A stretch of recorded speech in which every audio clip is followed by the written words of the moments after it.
Hello class 7। So we will continue the fourth chapter. अब flow of heat यहाँ तक हम रीड कर चुके थे। नेक्स्ट है कंडक्शन ऑफ हीट। अभी क्या होता है, transfer of heat from one particular to the adjacent particle in solid is known as conduction of heat.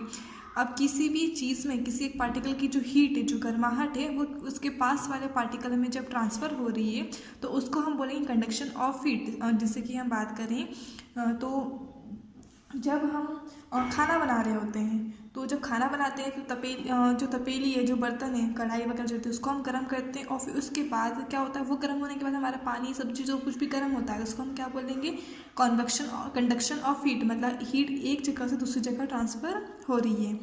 In solid heat is transferred by the process of conduction.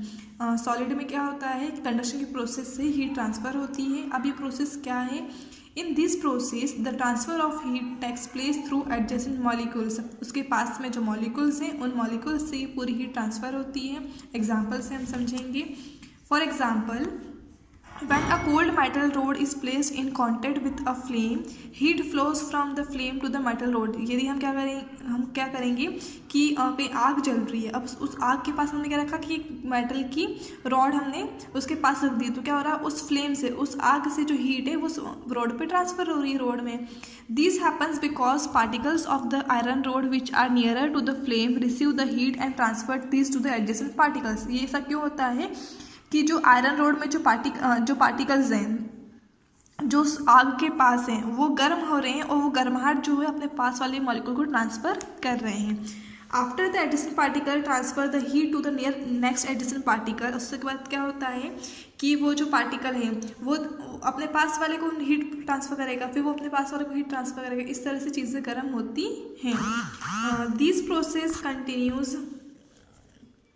Process continues and heat reaches to the other end of the rod. ये process continue रहती है और heat जो है वो उस rod की जो दूसरा लास्ट वाला पोर्शन है वहाँ तक ट्रांसफ़र हो जाती है। Thus heat transfer in solid takes place through conduction. और हीट ट्रांसफ़र जो होता है सॉलिड में, वो कंडक्शन प्रोसेस से होता है। Heat is transferred from one body to another by conduction. अब क्या कंडीशन रिक्वायरमेंट है इसके लिए, the two bodies should be in solid state. वो दोनों बॉडीज जो सॉलिड स्टेट में होना चाहिए। नेक्स्ट है, the two bodies should be in contact और टच ईच अदर। वो दो बॉडीज़ जो है वो आपस में कॉन्टैक्ट में होना चाहिए या एक दूसरे को टच करना चाहिए। Their temperature should be different for the heat to flow. उनका टेम्परेचर अलग होना चाहिए। यदि टेम्परेचर इक्वल रहेगा तो हीट ट्रांसफ़र नहीं होगी। यदि किसी का एक टेम्परेचर ज़्यादा है, किसी का कम है, तो कम वाले साइड में जो ज़्यादा वाला टेम्परेचर फ्लो हो जाएगा। इसलिए क्या है, दोनों का टेम्परेचर डिफरेंट होना चाहिए। नेक्स्ट है conductors and insulators. Materials which conduct heat readily are called good conductor of heat. अब ऐसे मटेरियल्स जो कि बहुत जल्दी हीट को कंडक्ट कर लेते हैं उसको हम गुड कंडक्टर्स बोलते हैं हीट के, जैसे कि आयरन है, कॉपर है, एल्यूमिनियम, बहुत जल्दी गर्म हो जाते हैं ये।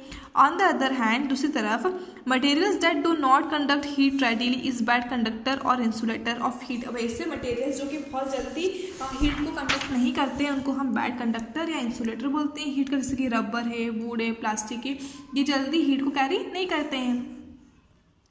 Air and water are also poor conductor of heat. Air और वाटर भी क्या है, बहुत पुअर कंडक्टर है हीट का।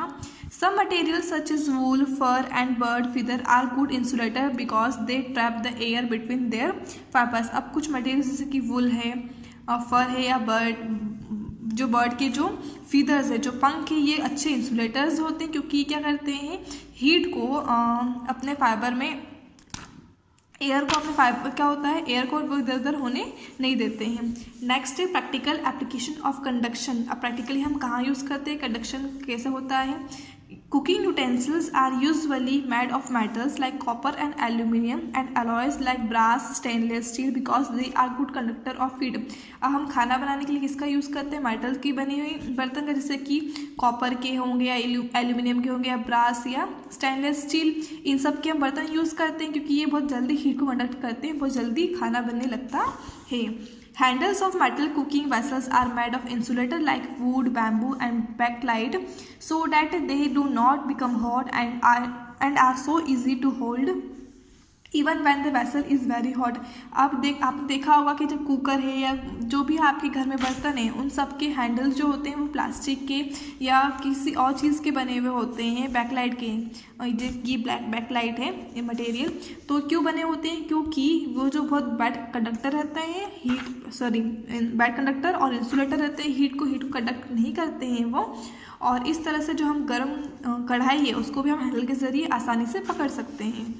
Vehicles carrying inflammable material are covered with insulating material like asbestos। अब व्हीकल्स जिसमें कि हम क्या करते हैं, इन्फ्लेमेबल मतलब जलने वाला मटेरियल हम लेके जा रहे हैं उसको हम इंसुलेटिंग मटेरियल, एब्सेप्टोज एक मटेरियल है जो कि इंसुलेटिंग मटेरियल है, उससे कवर अप करती है क्योंकि उसमें आग ना लग जाए। Wool is warm in winter as the pores in wool trap air which is a bad conductor of heat and so it keeps us warm। अब wool जो होता है वो गर्म रहता है ठंड के मौसम में। क्यों? क्योंकि उसके जो पोर्स रहते हैं वो हवा को पास आउट नहीं होने देते हैं, इस तरह से हमको वो गर्म रखता है। Blocks of ice are usually covered with cloth और sawdust when stored, this prevent outside heat from melting the ice quickly. अब जैसे कि हम बर्फ़ जो ले जाते हैं, जिस बर्फ़ के गोले वगैरह बेचने आते हैं वो क्या करते हैं, बर्फ़ को कहाँ स्टोर करते हैं, थर्मोकॉल का जो बॉक्स रहता है उसमें करते हैं या कपड़े से ढक के रखते हैं। क्यों? क्योंकि हीट ट्रांसफ़र कम हो और अब बर्फ़ नहीं पिघले जल्दी से।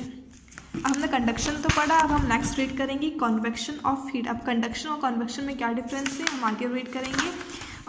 Liquid and gases are generally poor conductor of heat. अब लिक्विड और गैसेस क्या है, बहुत कम कंडक्ट करते हैं वो हीट को। The transfer of heat in them takes place by the method of convection. अब इनमें ट्रांसफर कैसे होती है हीट, सॉलिड में कंडक्शन से होती है और इसमें कन्वेक्शन से होती है। In this method the transfer of heat takes place by the actual movement of molecule और सब्सटेंस इटसेल्फ। अब ये इस मेथड में क्या होता है, ट्रांसफ़र हीट कैसे होती है, इनमें एक्चुअल मूवमेंट होता है मॉलिक्यूल्स का, ये सब्सटेंस खुद आपस में मतलब मूव होता है और हीट ट्रांसफ़र होती है। When liquids and gases are heated they expand become less dense and rise. जब हम लिक्विड और गैस को हम हीट करते हैं तो वो एक्सपांड होने लगते हैं और वो ऊपर आने लगते हैं। जैसे कि हम लोग दूध गर्म करते हैं तो दूध गर्म करने इस पर क्या होता है, जब हमारा पूरा दूध गर्म हो जाता है तो दूध उफनने लगता है, ऊपर आता है। पानी भी इस तरह से वही करता है। The molecules from the colder portion flow downward to take their place. अब जो ऊपर का जो कोल्डर पोर्शन है उसके मॉलिक्यूल क्या करते हैं, वो नीचे की साइड आते हैं गर्म होने के लिए और गर्म होकर फिर से वो ऊपर जाने लग जाते हैं। Now this molecule gate heated and rise. अब वो मॉलिक्यूल गर्म होने के बाद फिर से ऊपर जाने लग जाते हैं। देखिए ये एरो से दिख रहा है आपको कि ठंडे मॉलिक्यूल्स जो है वो नीचे आके हीट हो रहे हैं, गर्म हो रहे हैं और फिर गर्म होने के बाद फिर से ऊपर मूव हो जाते हैं, तभी पानी में और दूध में उबाल आने लगता है।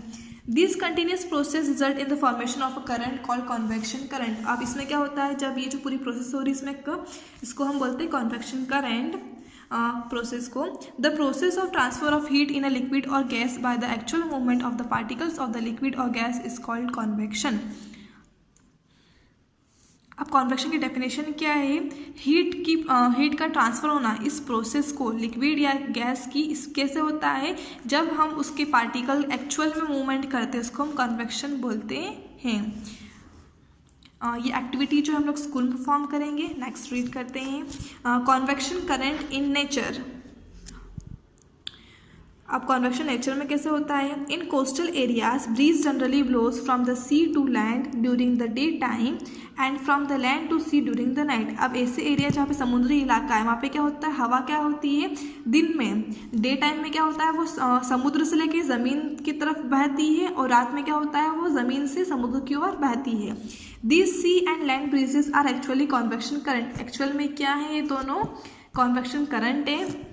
During the day the land heats up faster than the sea. दिन में क्या होता है, जो ज़मीन है वो बहुत जल्दी गर्म हो जाती है समुद्र के कंपैरिजन में।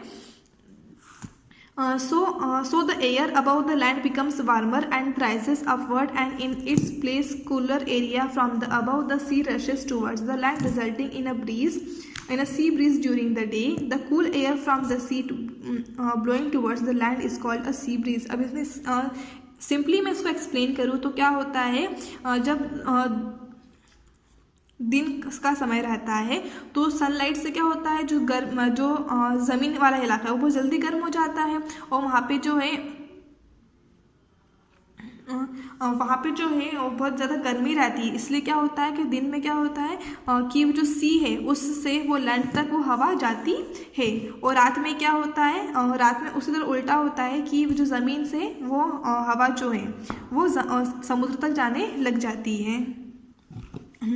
ऑन द अदर हैंड उसी तरह से क्या होता है, रात के समय में जो ज़मीन है वो बहुत जल्दी ठंडी हो जाती है, इसलिए एयर जो है वो क्या करती है, वो लैंड की तरफ वो मूव करती है, जिसको कि हम लैंड ब्रीज बोलते हैं। जिससे क्या डेफिनेशन सिर्फ हमें इतना याद रखना है इसमें, the cool air from the sea blowing towards the land is called a sea breeze. अब ऐसी ठंडी हवा जो कि समुद्र से ज़मीन की तरफ जा रही है उसको हम सी ब्रीज बोलेंगे, और जो हवा ज़मीन से समुद्र की तरफ जा रही है उसको हम लैंड ब्रीज बोलेंगे। अब नेक्स्ट है प्रैक्टिकल एप्लीकेशन ऑफ कन्वेक्शन।